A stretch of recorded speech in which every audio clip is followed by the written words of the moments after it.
جناب عثمان غنی فرمانے لگے جس مصطفیٰ نے مجھے جنت کی بشارت دی اسی رسول نے فرمایا تھا قبر آخرت کی منزلوں میں سے پہلی منزل ہے، آخرت کی منزلوں میں سے پہلی منزل۔ سوچتا ہوں اگر رب کریم نے عثمان سے حساب پوچھ لیا، حساب کیسے دینا ہے میرے مصطفیٰ کریم نے؟ یہ تو بات ہے نا جناب عمر کی، یہ تو بات ہے حضرت عمر کی، حضرت ابو بکر کی، جناب عثمان غنی کی۔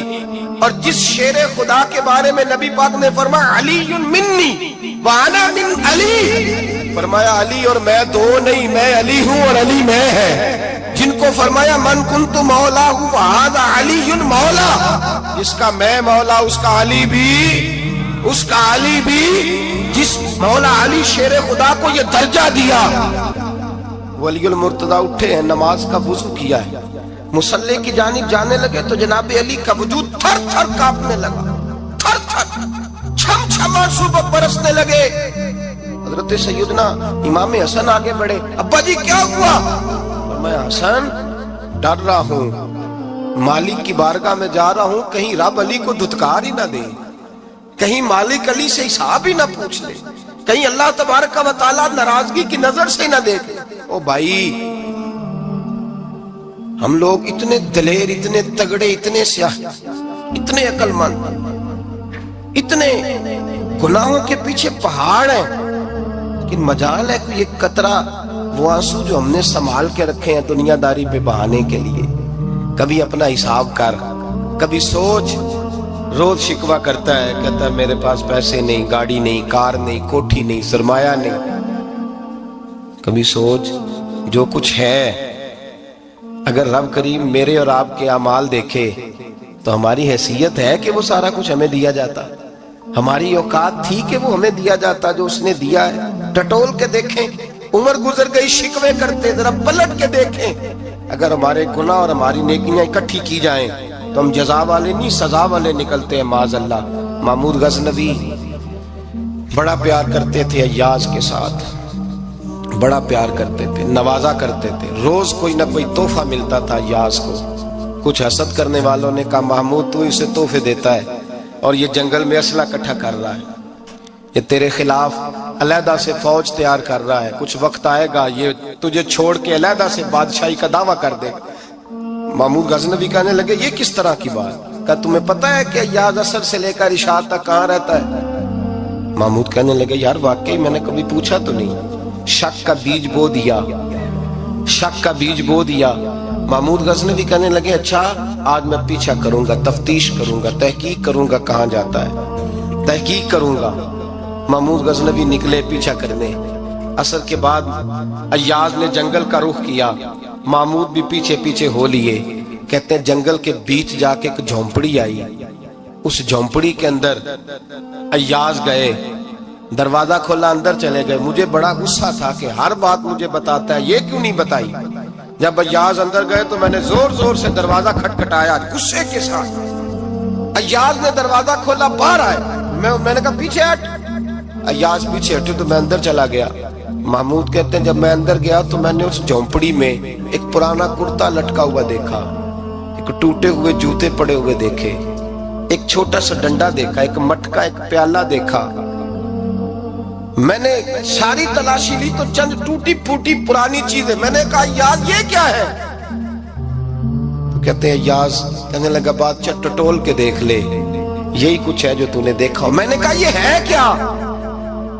کہتے ہیں یاز پیروں میں بیٹھ گیا، تڑپ کے رونے لگا، کہنے لگا بادشاہ یہ میری اوقات ہے، یہ میری اوقات ہے، یہ میری اوقات ہے، یہ میری اوقات ہے۔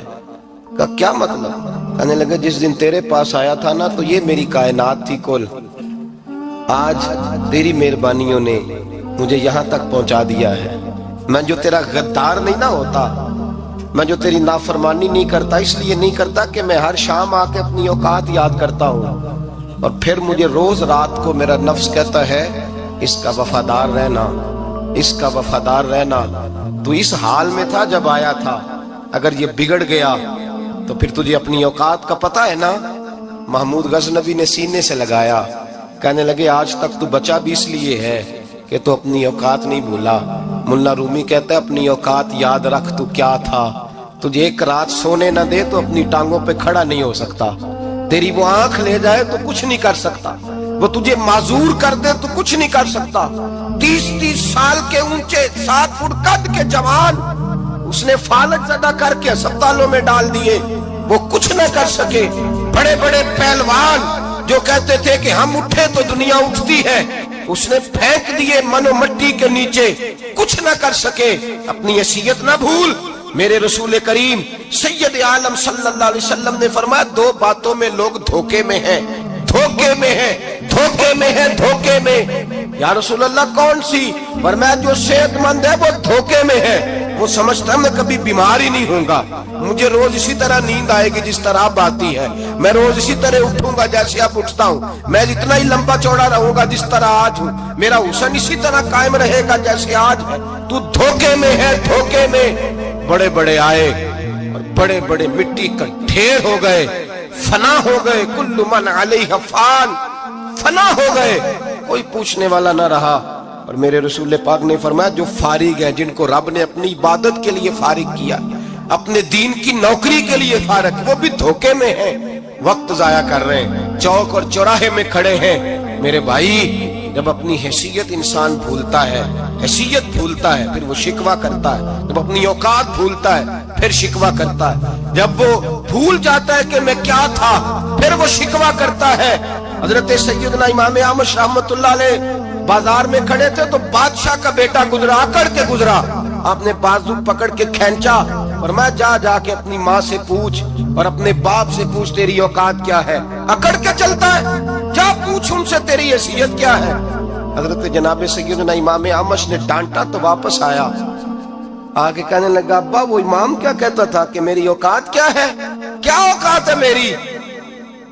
تو باپ اور ماں دونوں گھورنے لگے، کہنے لگے بیٹے ہمارے پاس دولت بھی تھی، گھر بھی تھا، مکان بھی تھا، جائیدادیں بھی تھی، بادشاہت بھی تھی، پر ہم دنیا کے دروازوں سے بھیک مانگ مانگ کے تھک گئے تھے۔ عرش کا مالک ایک بیٹا عطا نہیں کرتا تھا، ایک بیٹی نہیں دیتا تھا، تڑپ گئے تھے، روتے تھے، سسکتے تھے۔ پھر وہی امام احمد جنہوں نے آج تجھے گلی میں کھڑا کیا ہے اس کے دروازے پہ جا کے بیٹھ گئے۔ ہم نے کہا رب ناراض ہو گیا، دعا کرو ہم سے راضی ہو جائے، چلو زیادہ نہیں ایک لال ہی ہمیں دے دے۔ کہ امام احمد دعائیں کیا کرتے تھے تو تب اللہ پاک نے تو ہمیں عطا کیا تھا۔ تیری او بھائی اپنی حیثیت کا تو تعین کر، تو بڑھ بڑھ کے باتیں کرتا ہے، تو بڑا کھل کھل کے بولتا ہے، اپنی حیثیت کا تو تعین کرنا، ذرا اندازہ تو کرنا کہ تو کون تھا، کہاں سے آیا ہے، تیری اوقات کیا ہے۔ یہاں لوگ 1 منٹ میں آگے نکل جاتے، پلٹ کے دیکھ تو صحیح۔ اور میرے بھائی جو بڑے لوگ تھے وہ تڑپا کرتے تھے۔ حضرت فضیل بن عیاض رحمت اللہ علیہ فرماتے ہیں بغداد میں بارش نہیں ہوتی تھی، قحط پڑ گیا، جانور پیاس سے مرنے لگے، جوان بچے بوڑھے نڈھال ہونے لگے۔ فرماتے ہیں میں بھی نکلا، سفیان ثوری بھی نکلے، اور بھی کئی صوفیاء میدان میں نکلے، دعائیں مانگی پر بارش نہیں ہوتی تھی۔ فرماتے ایک جھونپڑی سے ایک سفید بالوں والا اور گندمی رنگ والا ایک بوڑھا غلام نکلا جو کسی کا ملازم تھا، باہر آیا جھونپڑی سے، ہم اسے دیکھ رہے تھے وہ ہمیں دیکھ نہیں رہا تھا۔ فرماتے ہیں اس کے چہرے پر عبادت کے نشان تھے، دور سے اس کا چہرہ دیکھتے لگتا تھا کوئی رب کریم کا بندہ ہے۔ فرماتے ہم اسے اللہ کا ولی جانتے تھے۔ اس نے دعا مانگی کہ تو لفظ پتہ کیا ہے دعا کے؟ ہاتھ اٹھا کے کہنے لگا مولا مجھے پتا ہے یہ جو بارش نہیں نہ ہو رہی ہے میری وجہ سے نہیں ہو رہی، میرے گناہوں کی بڑی لمبی فہرست ہے، بڑی لمبی لائن ہے۔ کہنے لگا اے اللہ میری اکیلے کی وجہ سے سارے بغداد کو سزا تو نہ دے، رب کریم جوان بھوکے، بچے بھوکے، مائیں ترس گئیں، بچے ترس گئے، جانور پانی کے قطرے، اللہ گناہ تو میرے اکیلے کے ہیں اور ان سب کو سزا کیوں دیتا ہے؟ نہ میری سزا سب کو تو نہ دے، میری سزا صرف مجھے دے، ان کو نہ دے۔ کہتے ہیں ابھی اس کے ہاتھ اٹھے ہوئے تھے، دعا بول رہا تھا، رب کریم نے فوراً بارش عطا فرما دی۔ فرماتے کھل کے بارش برسی۔ میں نے لوگوں سے پوچھا پتہ کرو کس کا غلام ہے، کہا فلاں آدمی کا۔ حضرت فضیل بن عیاض کہتے ہیں میں شام کو گھر چلا گیا، اس کے آقا سے بات کی، خرید لیا۔ میں جب اس کو خرید کے لایا گلی میں جا رہے تھے تو مجھے کھڑا کر کے کہنے لگا فضیل میں نکما سا آدمی ہوں، بال بھی سفید ہے، مجھ سے تو زیادہ کام ہی نہیں ہوتا، کیوں تو نے پیسے خرچ کیے؟ میں اس قابل ہی نہیں تھا، کیوں خریدا؟ تو حضرت فضیل ابن عیاض کہتے ہیں میں نے اس کو کہا کل جو تو نے دعا مانگی تھی تو نہیں دیکھ رہا تھا، ہم دیکھ رہے تھے، تو مقبول ہے رب کریم کی بارگاہ کا، تجھے اس لیے خرید کے لایا ہوں، تو مقبول ہے۔ کہتے ہیں یہ لفظ سنے تو ٹھہر گئے، وہ کہنے لگے اچھا آقا مجھے 5 منٹ کا وقت ملے گا؟ میں نے کہا ہاں ہاں ضرور ملے گا۔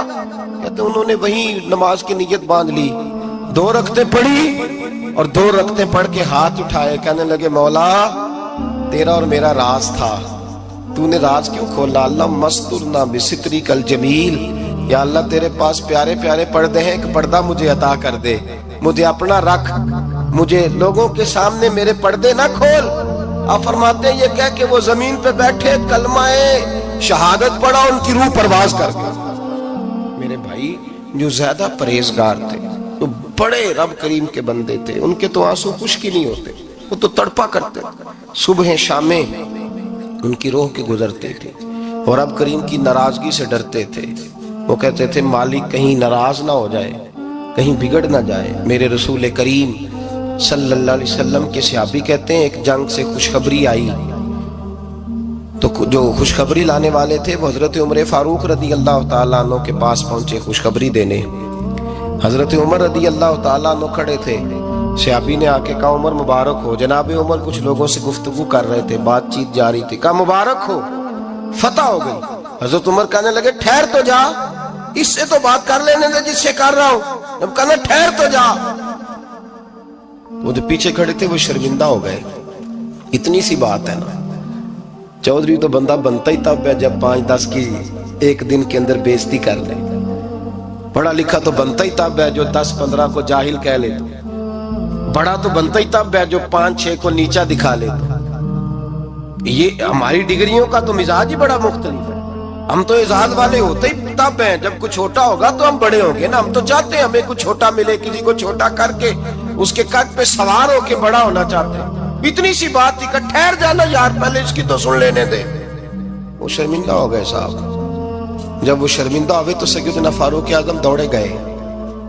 صحابہ کہتے ہیں گارا تھا، کیچڑ تھا، اس گارے میں سر رکھا، سجدہ کرنے لگے، اٹھے، کہنے لگے مولا اپنے عمر سے ناراض نہ ہو جانا، یہ کل تک اونٹ چرایا کرتا تھا، آج تیری مخلوق کو شرمندہ کرنے لگ گیا ہے، یہ اپنی حیثیت ہی بھول گیا، اسے خبر ہی نہیں کہ یہ کیا تھا، یہ آج تیری مخلوق کو شرمندہ کرتا ہے، اللہ اپنے عمر سے ناراض نہ ہو جانا۔ وہ شخص کہتے ہیں پیچھے آ کے کھڑا رو رہا ہوں۔ میں نے کہا عمر کیا کر رہے ہو؟ فرمایا نہیں یار میں نے تجھے شرمندہ کیا ہے، یہ میں بھول گیا تھا کہ میں کیا ہوں۔ بھائی اپنی حیثیت کا تعین کریں، آؤ آج اپنی حیثیت کا تعین کریں، دیکھیں ہم کہاں تھے کہاں بیٹھے، پلٹ کے دیکھیں کیا تھے ہم کیا ہیں، راتیں کہاں